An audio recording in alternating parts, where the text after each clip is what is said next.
selebgram and influencer ini siap-siap nih kalau nerima barang-barang dalam bentuk natura atau kenikmatan ini mendapat potongan ya pajak penghasilan. Peraturan ini salah satunya adalah ditujukan bagi artis, influencer, selebgram yang mendapatkan endorsement gitu. Ini peraturan penekanannya adalah pemberian dalam bentuk natura atau non uang. Ya, barang atau kenikmatan tadi. Barang misalnya barang-barang kosmetik, kenikmatan misalnya tiket nginep di hotel atau liburan kemana gitu ya.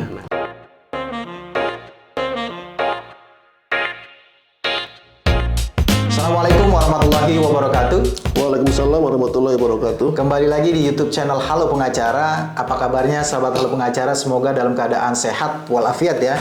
Nah, pada kesempatan kali ini kembali Halo Pengacara akan memberikan informasi dan ulasan hukum terkait dengan isu-isu yang sedang viral di masyarakat yang menjadi perbincangan hangat baik di media massa dan di media sosial. Bersama Pak Dito Abimanyu, kita mau bahas yang sedang viral nih, yaitu artis, influencer, selebgram akan dikenakan pajak penghasilan oleh Menteri Keuangan Ibu Sri Mulyani. Nah, ini ada peraturannya nih. Tapi sebelum lanjut, jangan lupa subscribe dulu YouTube channel Halo Pengacara dan nyalakan loncengnya ya supaya terus mendapatkan update video-video terbaru dari Halo Pengacara.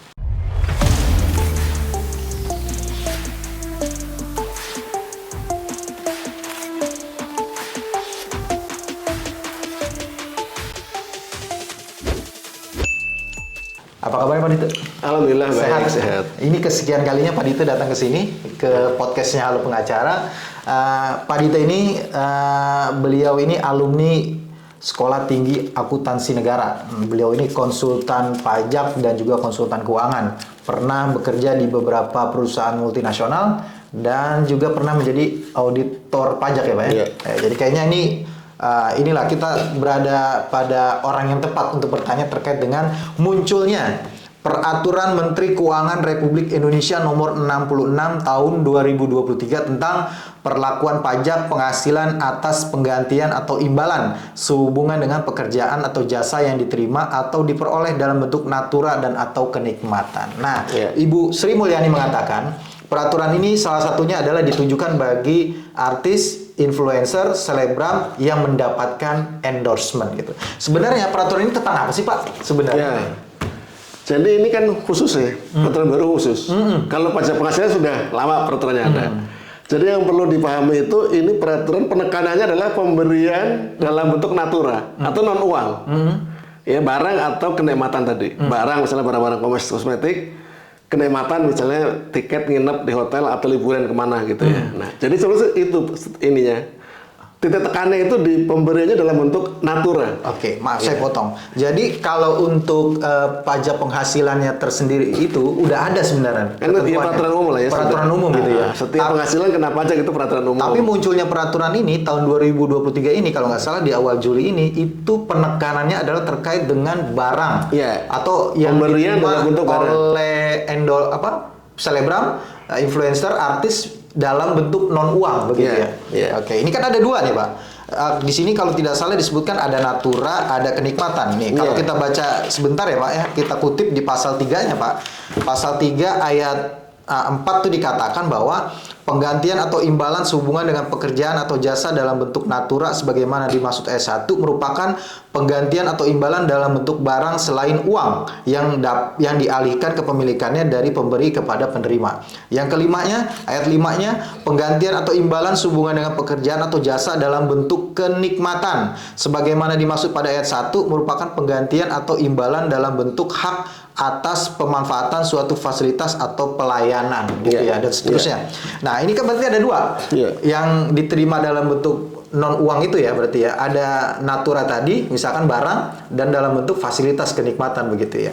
Nah, ini kenapa kemudian dikenakan kepada para endorsement artis ini Pak, sebenarnya? Saya mundur dikit ya tadi ya, mundur dikit ya.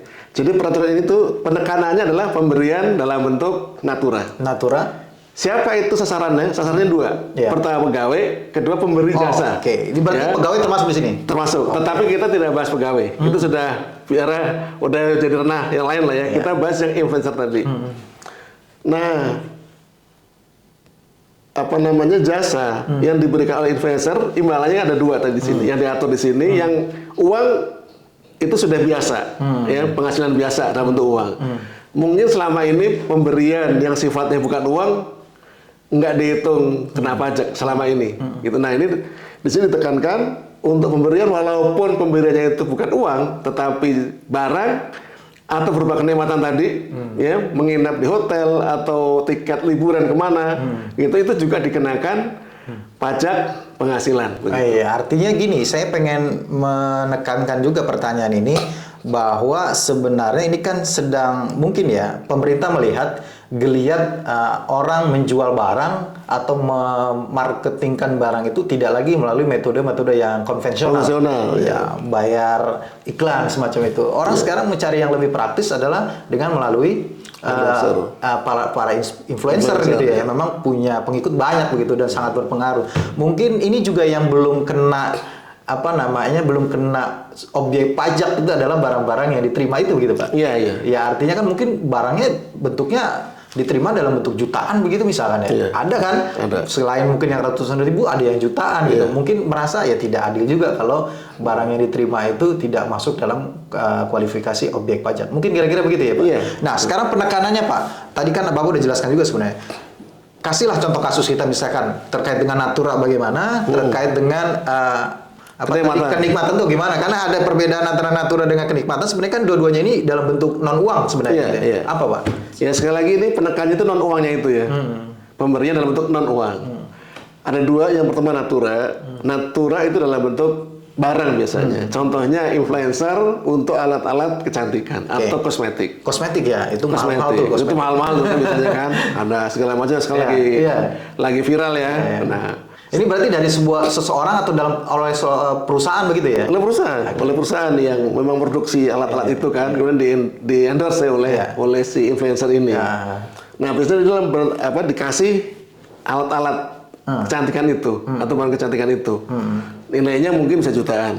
Nah, yang kedua adalah imbalannya dalam bentuk yang disebut kenikmatan itu, misalnya tadi menginap di hotel, liburan kemana begitu. Oh, itu fasilitas berarti. Fasilitas. Gitu. Atau mungkin yang memberikan kerja yang punya hotel kan. Nah, sekarang pembatasannya seperti apa Pak? Misalkan kalau dia natura, barang itu dikasih ke dia dalam rangka emang untuk digunakan, misalkan digunakan dalam rangka untuk marketing, apakah itu masuk? Kedua, dalam bentuk fasilitas, apakah apabila dia dapat fasilitas hotel misalkan gitu dalam bentuk untuk pekerjaan itu, apakah itu juga bisa masuk dalam kualifikasi objek pajak tadi Pak? Nah, kalau kita lihat peraturannya ya, ada pengecualiannya itu untuk pegawai. Tapi kalau untuk influencer itu nggak ada.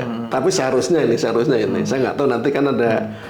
Ini kan yang pajak itu kan orang juga, pasti ada pertimbangan manusiawinya gitu.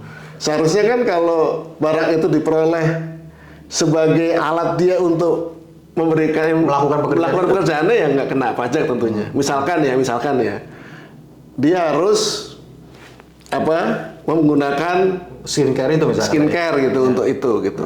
Khususnya digunakan aja ya, gitu. Bukan yang pemberian yang hadiah bukan ya. Itu seharusnya kan bukan termasuk yang kena pajak. Atau itu pemberian pertama tidak kena, tapi pemberian kedua selanjutnya sebagai ucapan terima kasih atau hadiah lah ya, hadiahnya kena lah. Kena dong ya. Kena. Jadi gitu. Tapi yang pertama itu yang digunakan sebagai alat dia untuk bekerja, artinya untuk dipakai buat membuktikan gitu produknya ini itu nggak masuk gitu. Seharusnya begitu kan? Seharusnya begitu ya. Nah kalau kenikmatan? Nah kenikmatan fasilitas hotel tadi. Misalnya untuk dia memberikan endorsement itu mengharuskan dia untuk menginap di hotel tersebut misalkan begitu. Itu kan fasilitas yang memang untuk pekerjaan itu. Harusnya nggak dikenakan pajak gitu. Sama kayak pegawai untuk pekerjaan dia harus keluar kota misalnya. Kan diberikan biaya perjalanan dinas tuh. Nah itu kayak gitu kan mestinya nggak kena pajak begitu. Kalau di sini kan di peraturan ini ada pengecualian Pak, termasuk di ini ada lampirannya. Tapi ini pengecualiannya kayaknya sepertinya untuk pegawai ya. Untuk pegawai kebanyakan ya, tidak untuk influencer gitu ya. Nah sekarang jadi pertanyaan selanjutnya Pak, mekanismenya, pengenaannya, penghitungannya seperti apa, tarifnya berapa gitu. Jadi kalau saya lihat di sini sekali lagi ini kan untuk pegawai dan untuk non pegawai. Artinya untuk orang lain yang memberikan jasa gitu. Kalau untuk yang pegawai maka dia langsung dikenakan PPh pasal 21. Ya sebagaimana uang gitu. Nah untuk yang non pegawai atau pihak ketiga yang memberikan jasa, maka dia akan dipotong namanya PPh pasal 23. Gitu.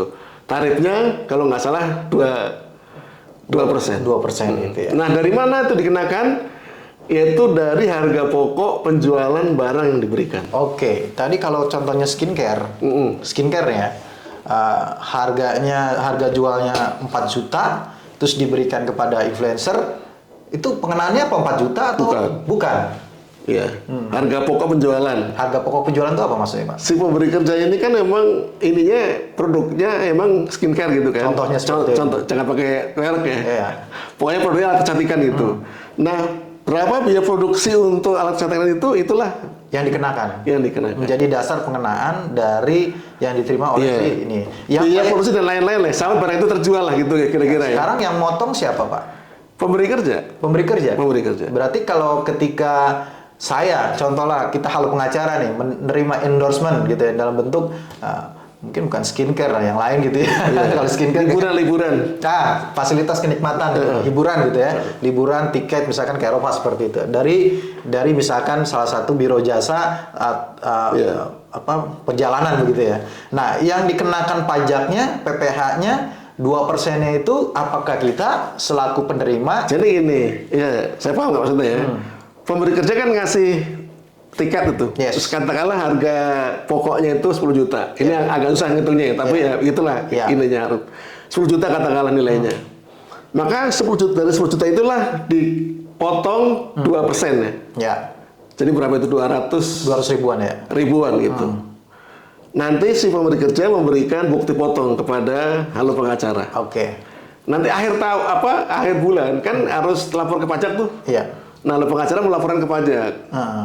Ya dia dapat penghasilan sebesar 10 juta dan sudah bayar pajak PP 123 sebesar 200.000. Berarti yang motong adalah nanti ini akan dihitung sebagai pajak yang sudah dibayar gitu kira-kira. Deposit. Ya, kira-kira gitu ya, karena kita udah bayar gitu ya. Udah bayar, ini akan dikurangkan dari total di akhir tahun nanti kan. Total pajaknya berapa? Kalau ini sudah dibayar termasuk yang itu tadi. Kalau perusahaannya nggak motong?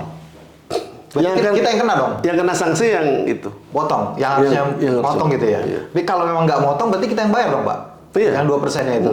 Oh, iya. Ini kan ada dua manfaat bagi negara, bagi pajak itu. Dengan dia harus memotong, artinya dia kontrolnya kan lebih mudah kepada si pemberi kerja. Waktu dia diaudit kan, oh ini biaya apa aja nih? Oh ini biaya untuk endorser nih, 10 juta. Padahal pajaknya nih nggak ada, berarti dia yang kena sanksi. Gitu. Nah bagi si halo pengacara, ya karena saya udah motong, nanti kan saya akan melaporkan tuh. Otomatis dia kalau nggak bayar ketahuan. Kalau nggak melaporkan penghasilannya akan ketahuan oleh pajak. Jadi buat kontrol gitu ya. Buat kontrol juga. Jadi fungsinya itu. Iya, ini menarik nih bagi endorsement yang suka endorse, yang suka mendapatkan endorse, ya baik yang mengendorse maupun yang mendapatkan endorse ya. Kemudian yang selebgram ini kan sekarang lagi ramenya memang penghasilan tuh banyak diperoleh dari media sosial gitu, salah satunya endorsement itu. Dan ini cukup menarik dan sekali lagi ya ini selebgram influencer ini siap-siap nih kalau nerima barang-barang dalam bentuk natura atau kenikmatan ini biasanya mendapat potongan ya pajak penghasilan, tapi tenang aja biasanya sih harusnya yang bayar adalah si pemberi kerjanya gitu, perusahaannya gitu ya yang memberikan barangnya atau kenikmatan itu. Ya baik, makasih Pak Dito atas ulasannya mencerahkan dan saya ngerti sekarang dengan peraturan nomor 66 tahun 2023 ini juga mudah-mudahan bisa mencerahkan ya bagi sahabat pengacara ya, khususnya bagi yang sekarang sebagai selebgram gitu ya, influencer gitu ya. Makasih sekali lagi sudah menyaksikan video ini sampai dengan selesai. Jangan lupa terus dukung Halo Pengacara, like, comment, share video-video Halo Pengacara dan subscribe serta nyalakan loncengnya supaya tidak ketinggalan video-video terbaru dari Halo Pengacara. Terima kasih sekali lagi. Salam Halo Pengacara. Assalamualaikum warahmatullahi wabarakatuh. Waalaikumsalam warahmatullahi wabarakatuh.